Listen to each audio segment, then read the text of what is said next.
housing, childcare, and replacing essential items, even for non-residents who were impacted by the floods. You can visit disasterassistance.gov, use the FEMA app, or call 1-800-621-3362.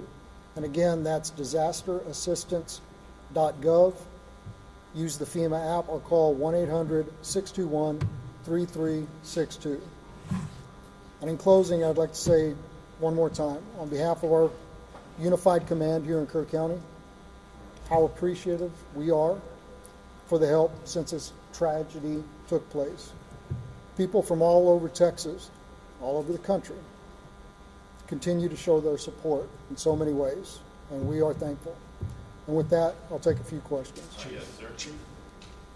Yes, sir. Morgan Chesky, NBC News. Did the inability of police radios to communicate directly with county radios hamper rescue or recovery efforts as those water froze? I don't have any information to that point. Sergeant Lang. Yes, sir. Jason Allen, CBS News. Given that you still have people who live in this area, what's different? What changes have been made to ensure you get heavy rain again a week from now, a month from now, you don't wind up in the same situation? I think that's an important question, and as we are aware, we've been very weather alert throughout the entirety of this, and that's something that we're going to be looking at. Thank you. Lamb, can I get a question?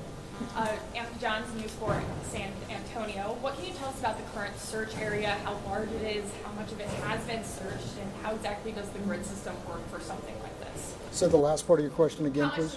How does the grid system work for a disaster like this? Okay, so the grid system, I'm not a search and rescue recovery expert, so I don't want to speak out of turn, but it is a methodical search which ensures that every area in an area to be searched is covered and searched and that no stone is left unturned. Unfortunately, I don't have a exact number of how many miles of river that we've searched or how many people who have been out there. I just don't have that information for you, but I'm happy to follow up. Sir, Chairman? last question. This will be last question. Yes. Are there messages that we as a collective media are not getting out there? For example, hindrance and searches. What can we tell people who want to come up with big equipment to help search or remove debris? Hasn't that been a problem? I don't want to say it's been a problem because we're so grateful for the amount of people who want to come to this community to help. And we've had people from all over the state and all over the country volunteer their services and say, I have a front end loader, I have a boat, I have this. Groups and individuals. But it's important that we have certified professional search teams out there right now. We have compiled a database of volunteers who have made themselves available. And if and when that time comes that we are able to call upon them, we will be calling upon them. In the short term, I believe that all of our basic needs are being met, both through the federal and state response and the support that we've been getting, as well as this community rising up in a really unprecedented way to show their support for all of us here.